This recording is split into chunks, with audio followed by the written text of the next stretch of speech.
Hello and welcome to the latest episode of the Online Warriors podcast. I am one of your three fantastic hosts, Illeagle 86. I almost called myself Mr. Illeagle 86. Are you feeling very formal and fancy today? This is an informal circle, but I don't know why that just happened, but Mr. Techtic is here. Hi. Mr. Techtic, would you like to say a few words? That's a fun fact. Techtic is actually his last name. Just on Twitter, just let us know what you think his first name is. And then we have Nerdbomber. Nerdbomber is her first name. Last name redacted. On my birth certificate. It's Emilio. Her last name is Emilio. Emilio Techtic. Oh. Emilio! I kind of like Nerdbomber Emilio. That's pretty good too. I'm Illeagle 86, and yeah, it's like Prince. It's like the artist formerly known as, and it's just one word. Or like Madonna. That's what I think of myself. We're here in mid-October. Spooky season. I know immediately before this, we talk about this every year. I would be remiss if I didn't talk about this once a year. How much Nerdbomber loves candy corn and how much I don't like candy corn. Dude, it is so good. I was snacking on it right before this episode. It is delicious. You can make it like fangs if you tuck it underneath your lip and you can pretend you're Dracula. It is the elite fall candy. I don't agree. We don't need to spend time on this because I feel like we've talked about it before at length. Maybe on a secret segment, maybe on a main episode. I don't remember. But it's like if they were like, what if wax was candy? That's like, to me, that's the premise of candy corn. Which, how would you know what wax tastes like, huh? Have you eaten wax? I've had candy corn. That's how I know. You're just over there munching on candles. I see you. I have never eaten a candle. I want to make that as clear as I can. I'm not sure that a candle would be any worse than candy corn. To be fair, there are a lot of fun flavors, like candle flavors. Well, they're not. Well, they're scents. They're not. You're not supposed to eat. They're flavors. I feel like the we gotta like get the lawyers involved here. Like, guys, don't eat candles. All right, we're not a health podcast. We don't give out health advice, but that's the baseline for us. Don't go eating candles unless it smells really, really, really good. If you had to eat any candle, what candle would you eat? Like scent wise? Vanilla. Yeah, probably vanilla or pumpkin spice. So you're going with the boring answer. You're going with like food. My favorite scent of all time, by the way, this is a fun fact about Illeagle 86. Well, one fun fact is he sometimes refers to himself in the third person, but another fun fact is his favorite scent of all time is pine. Big pine fan. But you can drink pine tea. I did not know that until this second. I'm just being made aware of that. Is it good? Have you had it? No. But I What's it? I follow a lot of natural foraging social media pages and things like that. But Nerdbomber always says, hey, don't eat that. So right around the holidays, maybe I'll get my hands on some pine tea and I'll give it a try live on the air if it's not too hot. We're not talking about tea today, nor are we talking about candy corn. We got that out of the way. We have other stuff to get to. The big deal, I would say the biggest deal in the nerd world in the last week, probably the Super Mario Brothers movie trailer, which we will get to, of course. That's not what he sounds like anymore. It's me, Mario. We're going to talk about that. Obviously, that's like one of the main conversational thrusts that we've seen on the internet in the last week. But I mean, we have to join the conversation. It's just it's just what we do here. We're going to be talking about a new Christmas movie coming out starring Sheriff Hopper that I'm pretty excited about. And we're going to be talking about essentially I'm going to call it an attempted reinvigoration of one of my favorite video game franchises of yore. We're going to talk about yore today, guys. But I think we should lead off with Super Mario Brothers.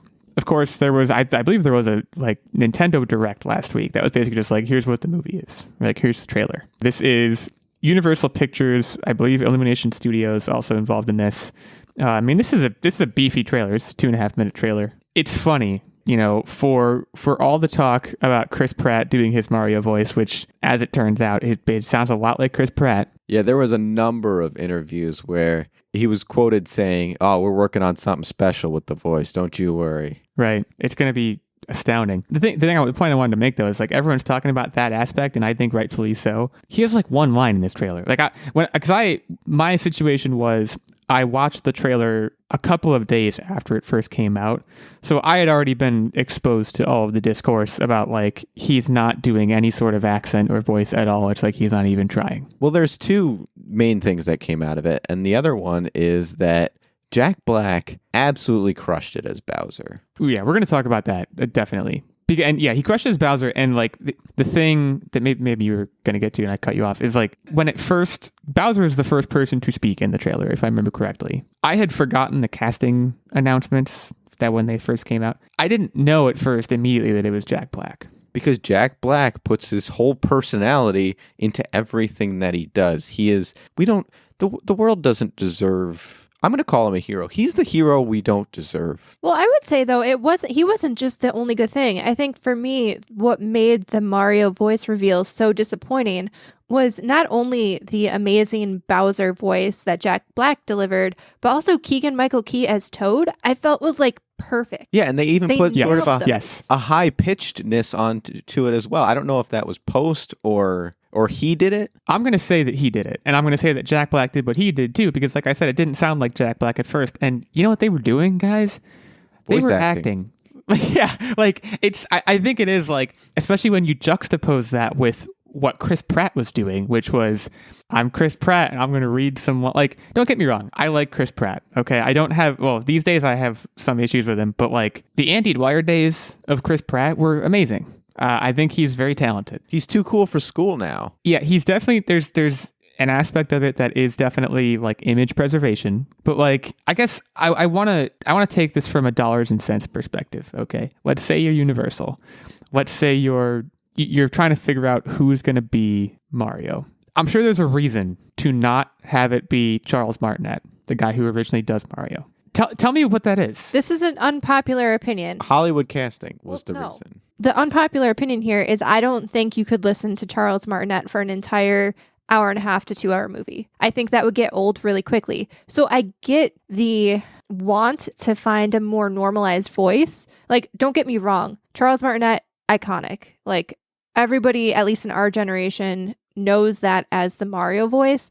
But if you even go before Charles Martinet, there were other renditions of Mario. There were like Mario animated movies. There was the live action movie. There are other renditions of Mario where he has a more normalized voice. Fair. But like, I get, like, could you really listen to It's a Me for an hour and a half? I don't think I could. Mario. Like, it would just be annoying. But there's an in-between, and I don't, at least from this line, and maybe we're not giving enough benefit of the doubt here, but from that single line first impression, it doesn't seem like Chris Pratt found the middle ground. He sounds like himself. What I would say, so the point you make about like maybe Charles Martinet would be too much, like I get that. And the other thing they want to do is probably distance themselves from, you don't want to just be watching a video game necessarily, right? However, there are various filmmaking ways to limit the amount of times that Mario talks.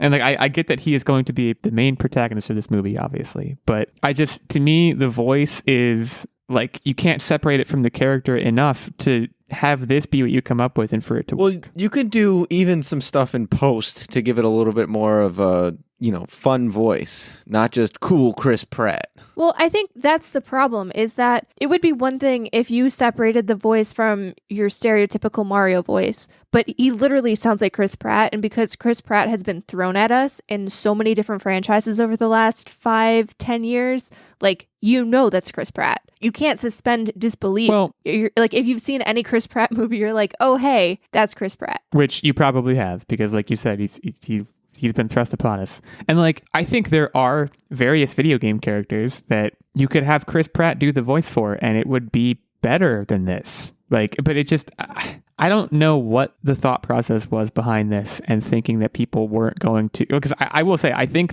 the broad consensus is why would you do that? Like, there's no one saying like, this was a good creative choice. I don't think there's any defense for it. And what makes it all the more saddening and dissatisfying is, I think otherwise, this looks great. Yeah, it looks really good. Yeah, we've mentioned Jack Black, Keegan-Michael Key, but like from a visual perspective, I think it looks really good. I think there's plenty they can do to make a movie out of this, It just, I don't know how, and like, even from a marketing perspective, this reveal, I think, was a very damaging blow to like, people probably are going to see this trailer and say, that's ridiculous. Everyone's saying, voice we did it with is Sonic, dumb. we could do it again. Yeah, honestly, maybe. Like, I almost wonder if they know it would cause an uproar, because like I said, if you listen to the second line that Mario delivers in this trailer, it does sound a little bit more, I guess, nuanced. Brooklyn? Yeah. There's a little something to it. So like, maybe they just wanted to drum up, like they literally picked the worst line that Chris Pratt delivered and was like, this is the one we're going to use. This is going to be great. I don't know, like, I guess you want to set expectations low, but like, I don't know if you want to set them that low, because like, people are just going to see that and say, all right, well, this is my exit. I'm not going to see this now. I don't think though that Chris Pratt's voice is enough to make people exit this movie. Like, if you're a Nintendo fan in any capacity, you're going to see this. It doesn't matter how annoying the voice is. You're going to see this if just to complain about it. I guess that's the other thing. I question, potentially to its credit, like the Mario franchise, I think sits in an interesting place here because Mario games are, I don't want to call them surface because they're not surface, but like, I don't know, even if you're a diehard fan of Mario, I don't know what besides the voice you could find to complain about. There's not a lot of deep lore that they can get wrong. Like, honestly, part of it, like, to me, it seems like that plays an important role in the success of this movie is it's supposed to just be a crowd pleaser that literally pleases everyone because how could it not? Well, here's the thing that you guys don't know. In the story, he actually gets hit in the throat with a turtle shell, and that's what makes his voice that way. He actually sounds like Chris Pratt originally. I'm making this up. This is 100%. It's unlikely. But can you imagine if they did that? That'd be amazing. They should do that. That's how they fix this. Turtle shell to the throat. I want to be on board with this. I don't know how likely it is that I see it in theaters. I also, like, for what it's worth, I would consider myself a casual Mario fan. Like, I'm not playing all the Mario games when they come out. I don't know. Also, no sign of Peach in this trailer, if I remember correctly, which was interesting. Yeah, I feel like there are a lot of characters. Yeah, it's Anya Taylor-Joy, though, and I'm sure she's going to play a big part. I feel like you don't get that big of a cast member and just, like, fridge them for most of the movie. Maybe I'm wrong. Right. That's a good point, too. How are they going to manage that character? A character who in the games is typically not seen very much, but I do think they should have a vested interest in the movie being not that way. Donkey Kong is in this movie, correct? I really hope there's... Seth Rogen's Donkey Kong. Yeah, I hope there's like a Donkey Kong and Princess Peach subplot, almost like a Shrek adventure where they shouldn't like each other, but then they do. But I know that's like the antithesis of like the entire franchise. Speaking, I'm glad you mentioned Donkey Kong. I think that one can either be really, really great or really, really bad. Yeah, that's another one where if he comes out and sounds just like Seth Rogen, it's going to be like, oh, okay. See, I don't know though. But that's the thing. It's for me, it's one of those I have to see it to know, and until I don't, I'm like, it's like quantum physics. It's either good or bad, and I don't know until I look at it. Well, and the reason why I'm not willing to pass immediate judgment on it is you don't hear Donkey Kong talk ever. Like the most you hear out of him in a game is like a very non-committal, like, or like a grunt. You know, like I actually could see Seth Rogen being very good in that role. It's just like, again, there's roles like that, and even like Link. I don't know how often does Link talk. I'm just thinking of like iconic video game characters. Yeah. Well, a lot of the Nintendo games, there's not voice acting. It's usually you get like little noise sound bites, but for the most part, it's a lot of subtitles and you're reading. But like it just feels like, because Mario, there's not a lot of talking either on his part, but like it just seems easier to fill in blanks for characters like Donkey Kong than Mario. The other thing I don't understand is Charles Martinet is listed in the cast for this movie. Do we know what he's doing? I think they said he was going to have some sort of like small cameo. But see, that confuses me again. Like, Mario isn't just like his regular speaking voice, so he's going to be something else, like very inconspicuous, I guess. But like I would hope they're not like, oh, he's some villager somewhere, and then you hear him talking, and you're like, oh, that's the real Mario. Like that would be so weird. Hopefully they wouldn't do that, but it's interesting. He's going to be the penguin that he drops off the cliff, because we know the penguins are in it. Right. April 7th, 2023 for this movie. So we have a while. I'm sure we're going to get at least one more trailer, probably two. Drop your thoughts on Twitter, in the comments, wherever you want. At @OW86 is my handle. At OW Nerdbomber, at OW Techtic, and our main show account. At Online Warriors 1. What are your thoughts on Chris Pratt as Mario? What are your thoughts on the Super Mario Brothers movie? And tell us why you think Jack Black let us know. Awesome. Right. Shout out to Jack Black. You're the bomb.com. Let's move on. Let's stick with video games. And let me get onto my rant box. Can I do that briefly? So Need for Speed Unbound. This is a game that just announced and is supposed to, and I'm quoting from Engadget now, revive the racing series on December 2nd. So this is soon. This is coming out. This is coming out for the holiday season. I will say the trailer, at least they're doing something interesting. That is the single most positive thing I could say about this trailer. They're doing something interesting from a visual perspective in particular, with like what I will call the Into the Spider-Verse graphical effect. Yeah, I really did like the new art direction here. I feel like we have a lot of hyper-realistic racing games, and I think that actually turns me off of the racing genre in general, because I'm not playing a racing game to try to mimic me driving in real life. And I know some people do, and that's totally fine if you do. but I already don't like my 40-minute commute every day in my car. I don't want to drive a real car and have a super realistic driving experience. I want to street race and think that I'm a badass and win cars from other people. And I think the art style and moving away from that hyper realistic visual style is really good in bringing back that arcadey feel that a lot of driving games are missing lately. Well, not only what you said with the hyper-realistic, but the controls in games like Forza are just, you can't whip turns like you can in the Need for Speed franchise. You literally have to decelerate, take it, keep a certain radius, and monitor all of those things, such as conditions and weather. And nah, I don't want that. I just want whip and turns. I want little neon wings to pop up next to my car. See, I don't want that. That does seem a little distracting, I will say. I think this is going a bridge too far. Because I agree with everything you're saying. Need for Speed should not try to be Forza. And I don't think it is. I think it did briefly for a time, but I don't think they should be trying to do that. I also do not think they should be doing fully arcadey stuff. The glory days of Need for Speed were Hot Pursuit, Underground 2, even Underground to an extent. The original first Most Wanted. And these games maintained some realism. The cars looked like real cars. You were driving in a real environment. The driving was vaguely arcadey, but it was still driving, for lack of a better term. What they did, I believe it was after they were bought by EA. Well, they were always EA. Someone bought them. I can't even remember who it was. It might have been the Burnout people, because for a while they basically turned it into Burnout, and it was terrible. They made a new Hot Pursuit that was god-awful. A new Most Wanted that was also not good. A new Most Wanted that was awful. They just made Heat, which I didn't hear about. It's just been... I can't even believe how much this franchise does not know how to be good again. Just go back to the 4 games that I've not heard a single person say, I did not like the first Most Wanted, or I did not like Underground 2. Just go back and do that again. See, this should not be hard. This kind of gave me those original Most Wanted vibes. Yeah, I agree.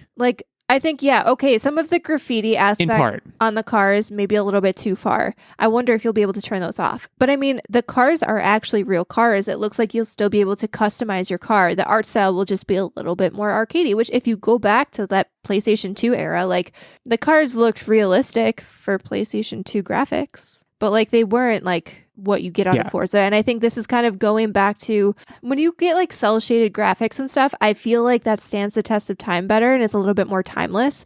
And I think that harkens back to the PlayStation 2 era. You might have played it on GameCube. I don't remember what you had. I did. I was a GameCube guy. But I feel like the GameCube. It harkens back to that era a little bit. Look, it's definitely closer than recent things that Need for Speed has tried to do. It's closer than those things. Or I think it will be. I guess what this is all leading to me saying is at this point, after this many years, I have no faith in the people who are making Need for Speed to do it right ever again. So I have a question for both of you. What would be in your perfect Need for Speed game? I thought this looked great. I think the main thing that I need to not be in there is Illeagle's negativity. Wow. You can't have that. That's always gonna be there. So Most Wanted, and one thing, if you want me, Need for Speed, if you want me back, I'm sure you don't. I'm sure you're listening to this right now and you're like, this guy sucks. But if you ever wanted me back, the number one thing, the best thing about the Most Wanted games, did you play the first Most Wanted? Yeah, I literally rebought Most Wanted when I was in college for the Xbox 360 or something like that, because they ported it to the next gen and I replayed it. I loved the ranking system when you had to work your way up the ladder. The Blacklist was great. Yeah, so Blacklist was good. The biggest stroke of genius, which honestly, I'm not even sure that I've seen it since that. They might have done it in Undercover, which was the one immediately after it.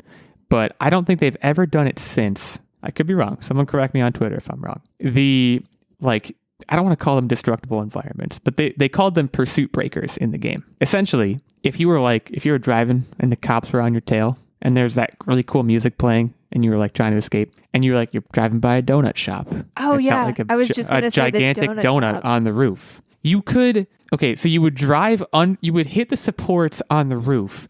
The roof would come down, the donut would roll off, and it would kill the cop cars. It was the coolest thing ever.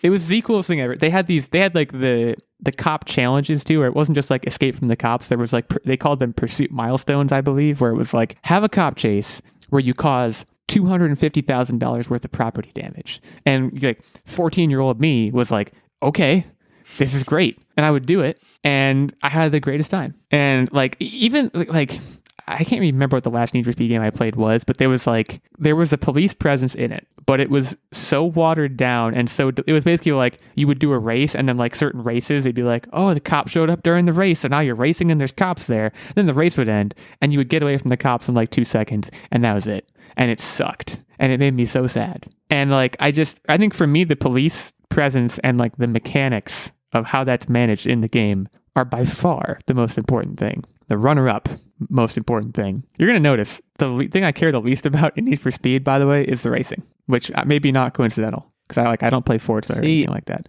The thing that needs to be the most important, in my opinion, is two of things. It's the car availability and customization. Customization. That was my second thing was going to be car customization. And the soundtrack. The soundtrack Yes, has also to true. slap. Yeah. The cops chases, I could give two what's like Underground had no cop chases and it was phenomenal. Underground 2 had maybe in Underground you could do this too, but in Underground 2, remember that was when they went like hog wild with it, and they were like, you can get the NOS like after spray that was like colored, you could get the underglow on your car, you could get the hydraulics.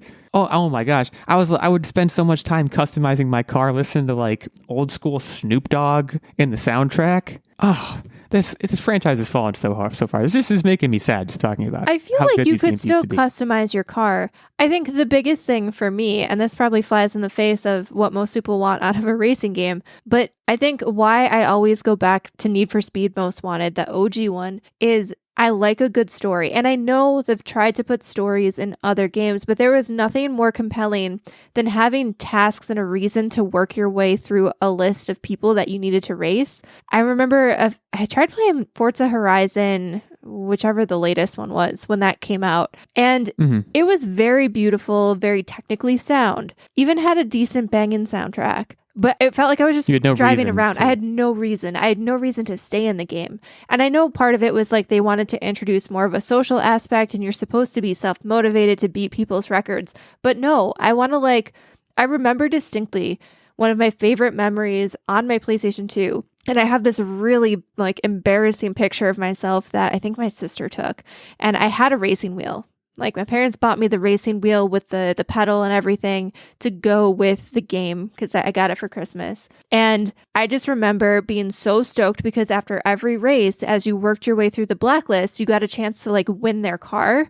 And I would get pink slips. Yes, you could get their pink slip. Yeah. And I noticed in this trailer, that was an aspect. The guy was like, if you beat me, you can have my car. And like, that is the shit that like, I'm going to want to collect all the cars. I don't know. That's what gets me. I don't know. Here we go. The blacklist, like the blacklist races, you would do a blacklist race and then you would basically flip over there's like 6 tiles and you would flip over 2 of the tiles and you would get like cash bonuses or like pink slips over. And it was like, again, it was like the greatest thing. And it wasn't hard. It wouldn't be hard for them to execute it again. And like, I'm glad you brought up the story too, because like, I do think like there are levels of story that are too far. Like after Most Wanted, a couple games after, there was one called The Run, which was not particularly good. And I think that was the last one I played end to end because I was like, all right, this series doesn't know what it is anymore. And it was very story driven, I think, to a fault. But like what Most Wanted did was, well, first of all, there are some things that the earlier Need for Speed games did that they might still do that were like, all right, here's the beginning of the game. Typically, the way it goes is you've been wronged in some way. I think in Most Wanted, I think you like got sold out to the cops or something. I don't remember. Yeah, I think so. But then they're like, here, okay, you need to work your way back up, and you have the hottest chick in the world to help you.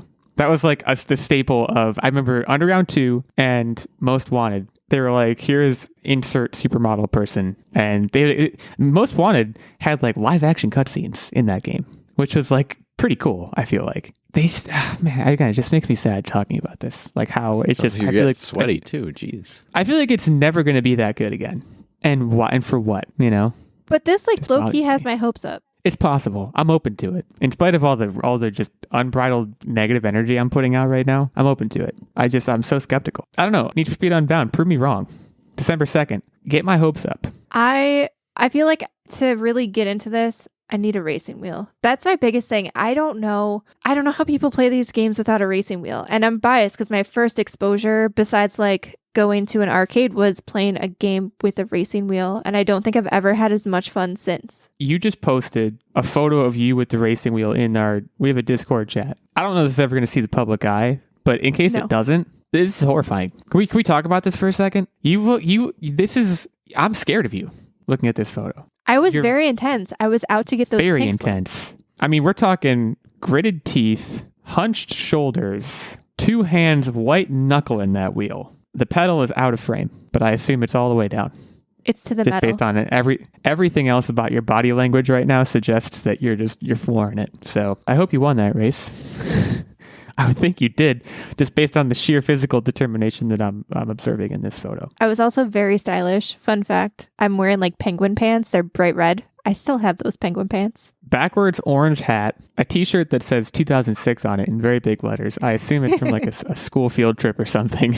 that also gives you a sense of the time frame of this photo. It's a great shot. In any case, this comes out December 2nd. Need for Speed Unbound, featuring ASAP Rocky, by the way. I don't think we mentioned him this whole time, but they subbed out a random hot chick for ASAP Rocky. So if that trade does it for you, check it out, I guess. We'll see. We're going to go to break and come back to talk about Violent Night. But before we do that, I would be remiss if I did not shout out our fantastic Patreon producer, Mr. Stephen Keller. Stephen, it's been a journey, my friend.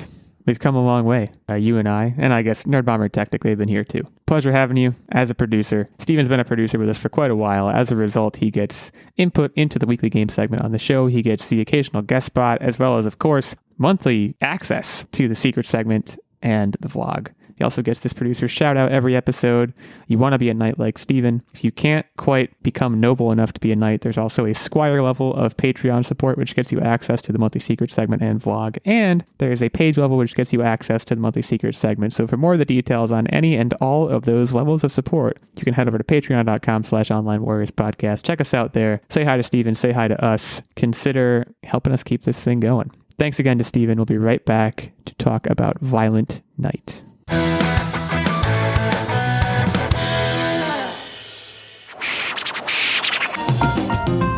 I'm Ryan Fonzie. This is Cameron Hagee. My name is Tony Giggles. And we're 3 dudes who love The Legend of Zelda and love talking about The Legend of Zelda.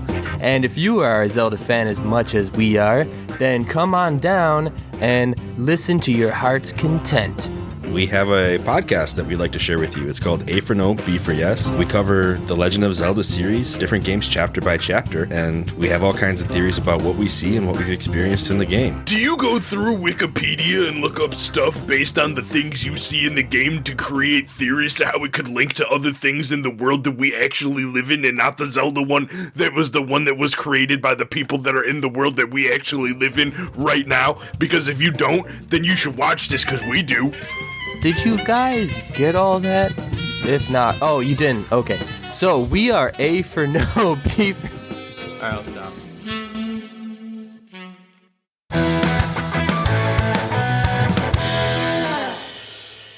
All right, so Violent Night. This is a movie, first of all. This trailer, this is coming out December 2nd. The same day that Need for Speed is coming out. So it could be a good day for someone or everyone. Who knows? If you're a fan of David Harbour, and by that I mean Sheriff Hopper, this seems like one you might want to roll out of bed for. Imagine a Christmas movie. Well, it's tough because I want to say imagine an action Christmas movie, but that already exists. It's called Die Hard. But imagine a Die Hard that's even Christmassier. Throwing out hot takes. You pretty much get this. This is John Wick. This is Die Hard mixed with Tim Allen's The Santa Claus. That's the vibe that I'm getting, which is a good vibe. I thought, before seeing the trailer, I thought this was just going to be absolutely dumb. And then I watched the trailer and I was like, I gotta see this. I guess I gotta see this. There's a lot of, and you can tell, I think where the front end development happened for this movie was in things like the title, Violent Night, which is a pun, of course, a play on Silent Night. The poster for the movie says, "You better watch out," which is something that Santa says. And it's also very menacing. And then, of course, there would be seasoned beatings. Like, they probably sat in a conference room and were like, let's think of, like, action-y Christmas things to say. Pretty much all of them made it into this movie. We're going to deck the halls. Yeah, I'm sure that'll come at some point. I mean, there's a lot going on in this trailer. I also want to shout out Michael Pena as a villain. I think that I thought that was a fantastic choice. John Leguizamo is who it was. My mistake. Luigi. My apologies to John Leguizamo and Michael Pena. He played the live action Luigi. Did he really? Yeah. Yeah. Also, Beverly D'Angelo. Now, I actually did not catch this when I first watched the trailer, but my wife watched it and she said, that's the wife from Christmas Vacation. And I was like, no way. And it was. She's in the trailer for like 1 second, which is why I missed it. But the wife from Christmas Vacation is in this movie. So they're just going all Christmas and all action on it. And I'm very on board. Techtic, to provide some context, changed his topic to this after watching the trailer. So I want his thoughts as well. But Nerdbomber, give me some hot takes or cold takes. So everybody tries to tell me that Die Hard is a Christmas movie. And I think it is just an action movie that takes place at Christmas. This movie, on the other hand, is a gosh darn Christmas movie. Yeah. This is it's leaving no doubt. Yeah, this is like what Die Hard wanted to be. This is a Christmas movie that takes place on action. Yeah. No, and I think that's a good point. Like, for what it's worth, is Die Hard a Christmas movie? The reason everyone asks the question every year, I think it's a fascinating question because a lot of people make the argument that like it just happens to take place on Christmas. There are very many Christmas movies that you could say that about. Like one example, one of my favorite movies, actually probably my favorite movie of all time, It's a Wonderful Life. When you look at the amount of that movie that takes place on Christmas, it's like 2%. It's like the last 30 minutes take place on Christmas. The definition of Christmas movies it has nothing to do with the movie itself. It has everything to do with, does your family watch it on the holidays? And if they do, then it's a Christmas movie.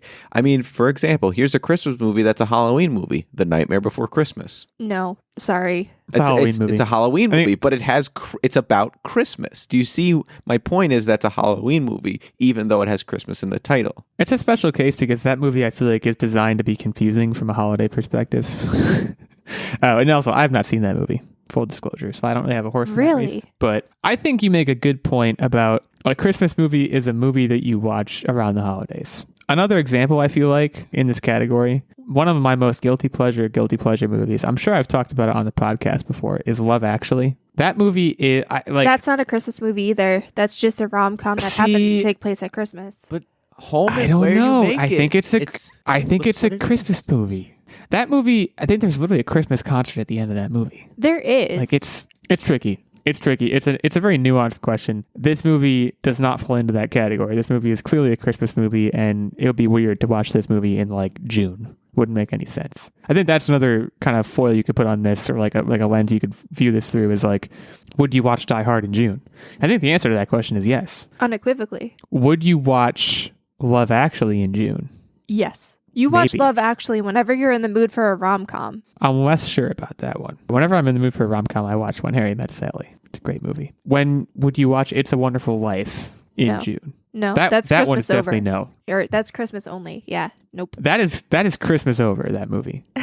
It's fully Christmas. An overabundance of Christmas coming from that movie. Violent Night, definitely a Christmas movie. Techtic, any further thoughts on this? I'm going to say my initial thoughts from the trailer, the way they did this, where they balanced out, him using weapons, him using magic. I think this was done really elegantly, where it's not too much one or the other, where you can still maintain that, hey, this is an action movie, as opposed to like make-believe magic and stuff like that. So I think they balanced it really well, and that's what particularly excites me about it, because one might think Santa would just come in and just whoosh them away, but he's like, nah, you know what? I'm going to pick up some grenades and shove it in his pants, see what happens. Great job. I would go so far as to say David Harbour, the ideal choice, probably the only choice for this. I can't think of anyone else, at least not off the top of my head, who would be able to pull this off. I'm excited to see if they recruit anyone else. Like, someone gets a whiff that he's in trouble down at the North Pole, and all of a sudden Mrs. Claus comes kicking the door down with an RPG. Whew. Who is Mrs. Claus? We're talking Catherine Zeta? Sure. I nominate Catherine Zeta for that. I think she could do it. Great actress. Yeah, December 2nd. It's going to be a good time to be here on the planet, I guess. So be on the lookout for that. We're going to move into What Are You Up To? Wednesday. And I don't know who I started with last week. I'm going to go ahead. I'm going to go. Watch 2 movies. I want to make mention of both of them. I want to mention Hocus Pocus 2, although I really just want to mention it in passing because we are planning to do an extended discussion of that, I believe, for the secret segment. So hint, hint, wink, wink, we'll be talking about that further elsewhere. But I did see it. And man, the one thing, I'm not going to mention this in the secret segment, but I just want to shout out how bad Disney Plus is. as an app, as a streaming app. All streaming apps are bad, first of all. Let's just get that out of the way. I think Disney Plus has to be among the worst, but... For what reason? Like loading issues or navigation, like UI? A lot of lag. We couldn't figure out how to turn the captions on first. There's all kinds of messes on that app. I think I have a theory, which is that, because Hocus Pocus 2, by the way, is the most streamed premiere on Disney Plus ever, which good for them. I think so many people were watching it. They were dragging me down. But who knows? The worst streaming experience by far, to the point that I think it might have made the movie worse to us watching it. I don't typically have problems with Hulu, but for whatever reason, when we watched Hellraiser on Hulu, it was like buffering every minute. It was a dreadful experience. The movie, pretty good. Have you considered it's your internet? It's not the internet. It's definitely not the internet. It might be the internet, but I think it's unlikely. See, because we watched Hocus Pocus day one, night one even, and nothing. Well, they called in the backup servers for that. That's my theory. In any case, we'll talk about Hocus Pocus 2 at length in other circles, but I want to talk about Hellraiser because I have not seen the original Hellraiser, so I kind of went into this as a remake. As far as I understand it, it's a remake of a movie that came out in 1987. What you know from Hellraiser is the Pinhead guy. You guys know who I'm talking about. Yeah. I remember the Pinhead guy from when I was a kid. I was like, that Pinhead guy's scary. Well, I watched the movie with the Pinhead, and it's actually in the remake, it's a Pinhead lady. It was scary. It was I liked the amount that I was scared. It was also very gory. There were parts of and I think this is getting worse as I age. I don't like blood typically, but man, like there's like watching that movie and also watching the latest episode, I think it was the latest episode of The Rings of Power, the Lord of the Rings show. There's a lot of gore going on my TV right now, and I literally have to like look away from the TV for like pretty decently long sequences of certain things because they're just people's skin's getting peeled off, man. It's not right. Good movie though. I was scared pretty consistently. The one thing I will say about it is the protagonist was awful, but that's kind of just a thing in horror movies. It seems like all protagonists just make a lot of bad choices and just are generally unrelatable. And this movie kind of fit in with that mold. But it was all in all a good experience. I would recommend it if you're a horror movie fan. You could do a lot worse because I've seen a lot worse. So I will turn it over to my guy Techtic to take us through a week in the life. So I got a couple different updates. The first one is we finally watched Thor: Love and Thunder, and Natalie Portman, smash. Agreed. Wow. Especially when she goes full blonde. Whew. All right, you guys need to relax. Never. I still think Ragnarok is the best Thor, but this one was very good. It was entertaining. We were finally able to see the goats that everyone hyped up about, so that was good. And it was just, standard Marvel, fun, jokey Disney ride. I will say, I think they made Thor more of a buffoon than I remember him being even in Ragnarok, and maybe that's wrong. Well, Ragnarok was the most balanced one, and there's actually extensive reviews on the tough guyness versus the open with the feelings versus the jokiness and the balance they do, and Ragnarok was peak and everything else just has not matched. I do and without going into spoilers, I know the movie's been out since the summer, but I still don't want to spoil because I feel like you got to give it at least a year, I think, before you spoil something. But I did like the ending, and I like where it might be heading, the whole setup of that. I have not seen Love and Thunder yet. Well, you should, because Natalie Portman is hot. I'm so indifferent. If I want to see hot Natalie Portman, I will watch Star Wars Episode 2, Attack of the Clones. No, but I mean, it was a fun movie, though. You should see it. All joking aside, I think depending on what they do in the future, there's probably some things that you'll need to know coming out of that movie too, so I wouldn't sleep on it. Well, I'm sleeping on a lot of things that I'm sure I don't know everything that I need to know.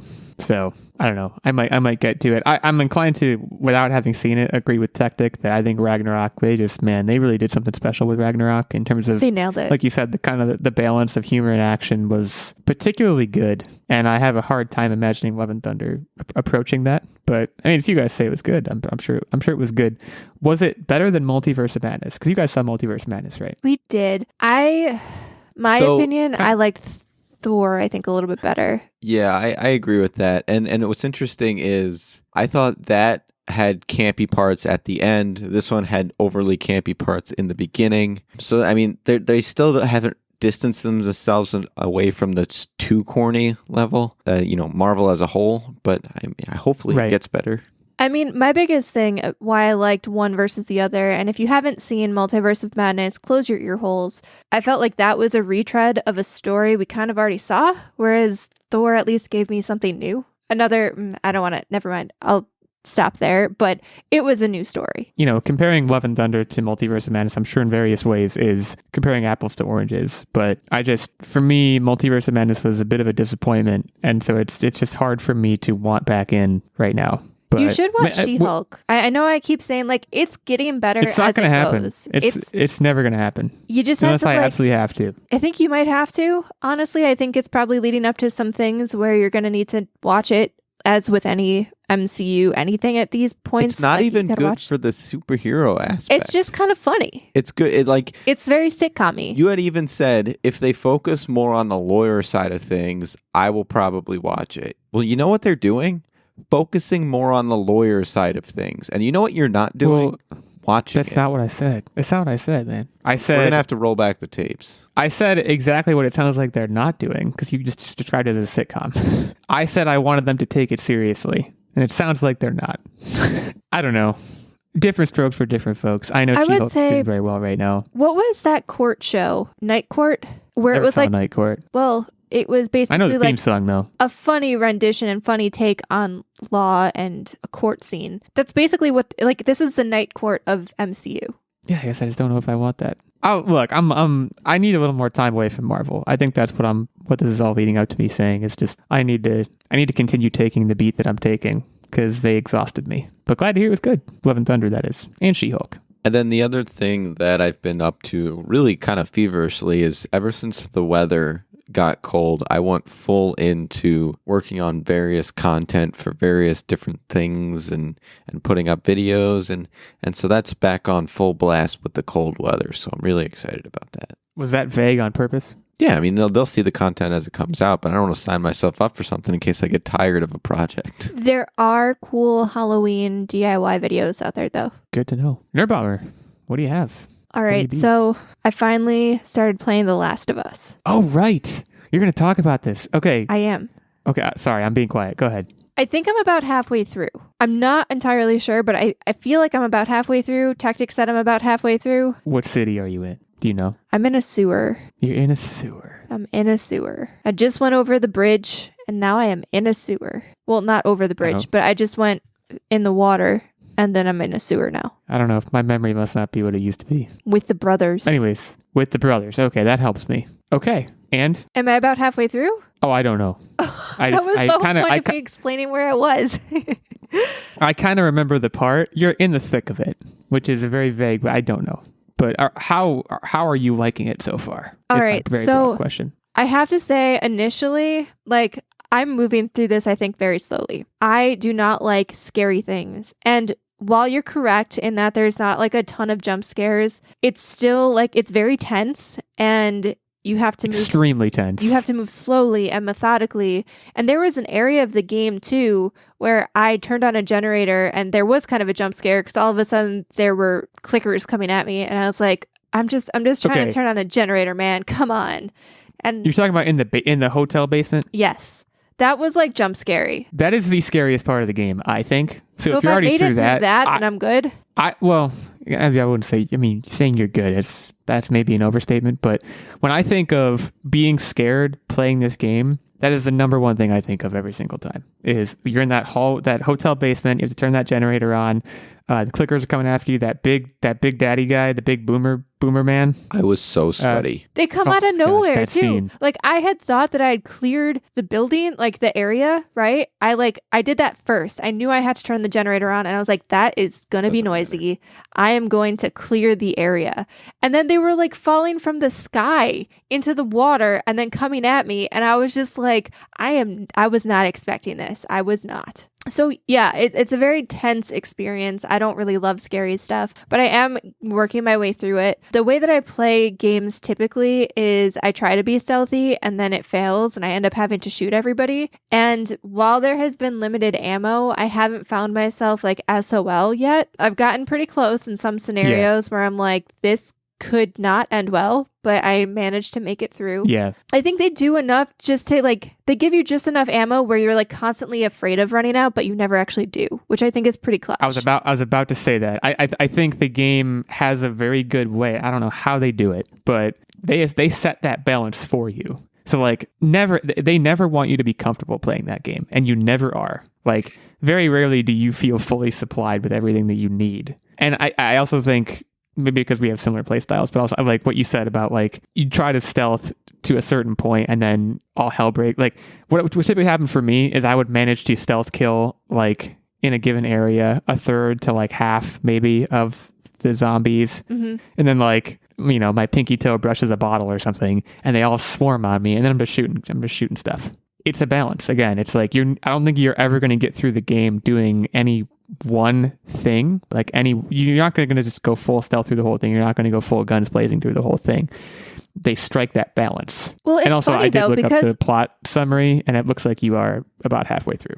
Okay. Sorry. Why does no one believe me? But like they do tell you in the beginning of the game, they're like, oh, you can stealth your way and avoid conflict completely. So it's like, I have to do that because, that's just how I am. And it hasn't worked out so far. But I think one of the things that I also really like is the storytelling, and not just necessarily in, the character interactions, because I think the character interactions are really great, but also the things that you pick up and the collectibles and the way that, you pick up a note and you kind of get this little glimmer or snapshot into what was happening and how the world became what it became. Because like you have ideas and like you kind of get some information, but it's just like you pick up scraps of paper here and there. And it's not like other games then. Like I know there are other games where you pick up a codex entry and then it's like this 5-page thing you have to sit there and read.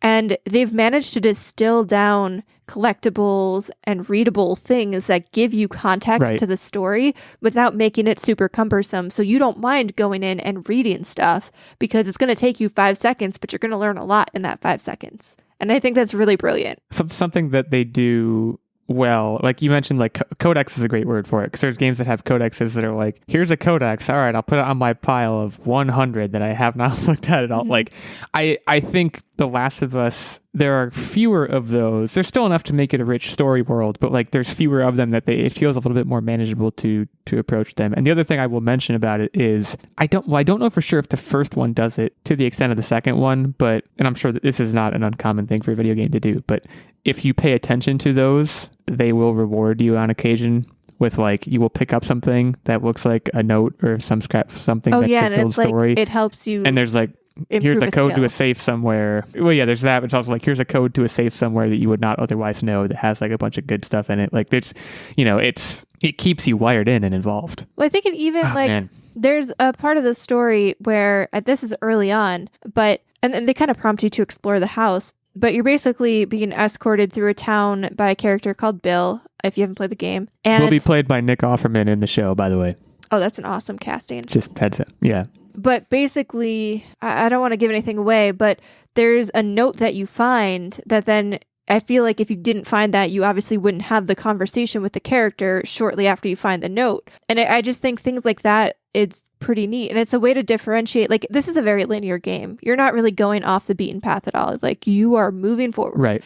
And there's puzzles and there's really only one way to solve them. But I think having stuff like that where if you choose to explore a little bit more, you'll just unlock a little bit more than someone who decided not to do that on their playthrough. And I think it's very neat. Yep.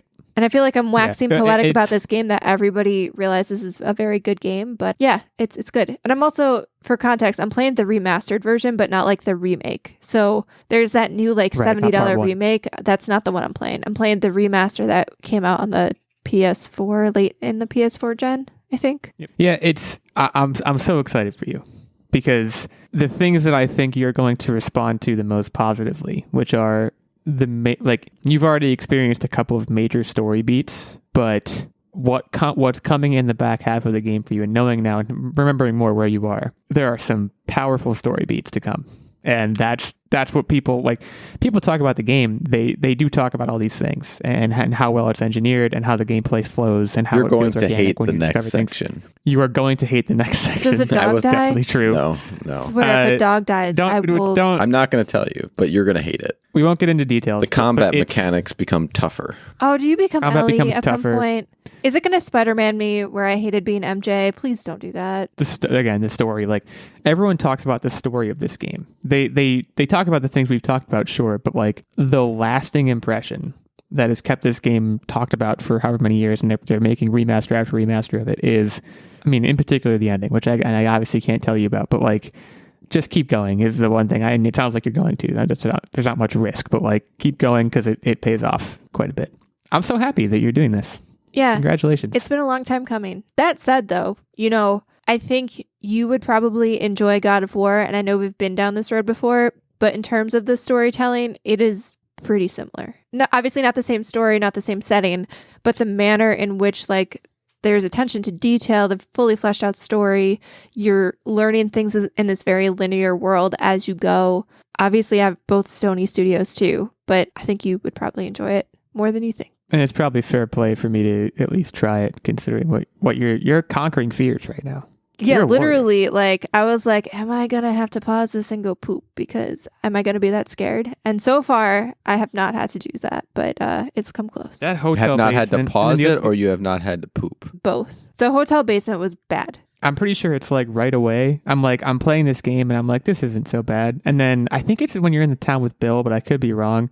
There's a part where you get trapped in a high school gym. Do you remember this part? Yep, with the big guy. I remember with the big guy, and I was like, damn, this is. I can't remember if it was I'm scared or this is really hard, but I was just like, I remember just being like kind of floored in some way by that experience. What a game! If you haven't played it yet, I feel like I remembered finding like a cheat where like he couldn't get me, and I was just able to just knock him out.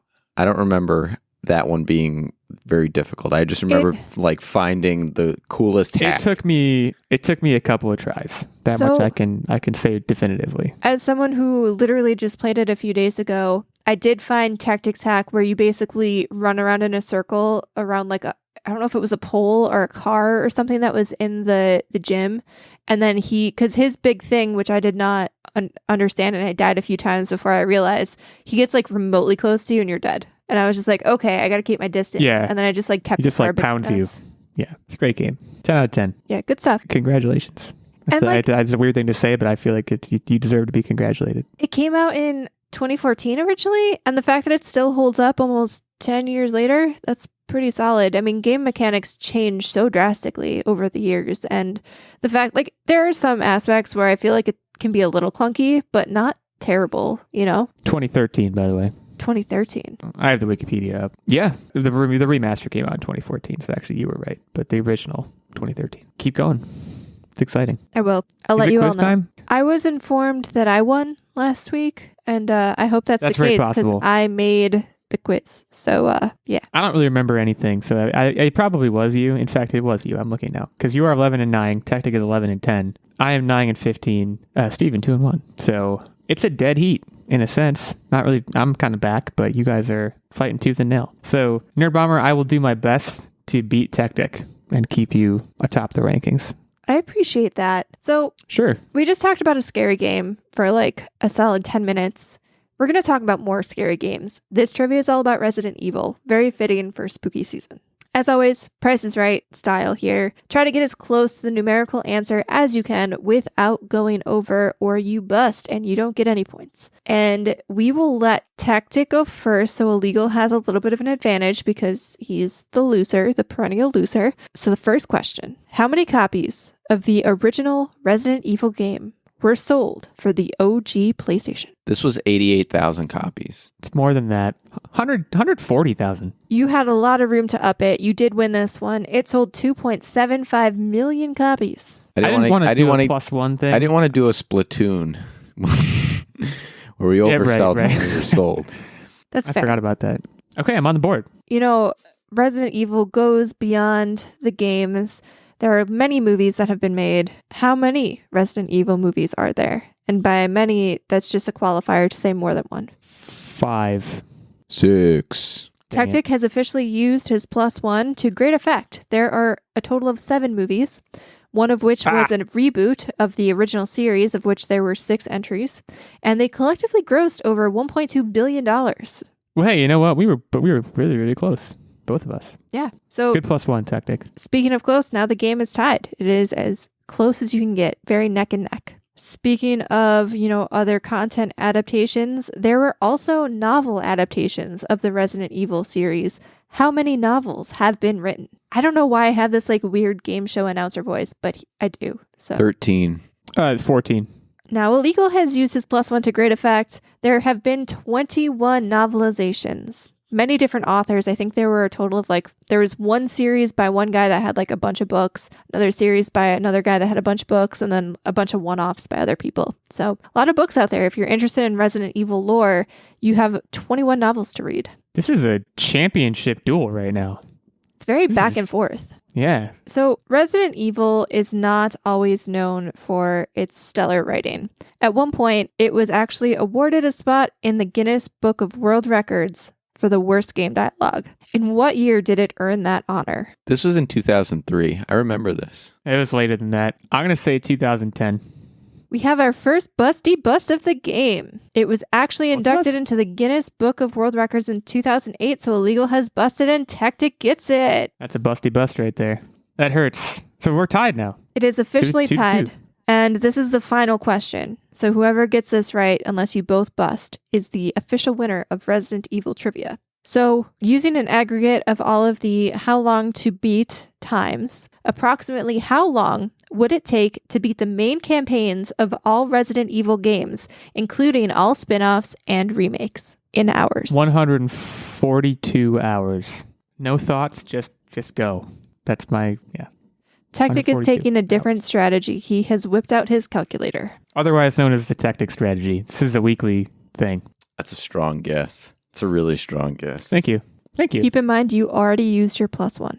I know. Today, Techtic. 168. Techtic takes it home. 186.5 hours is how long it would take to play through all of the main campaigns.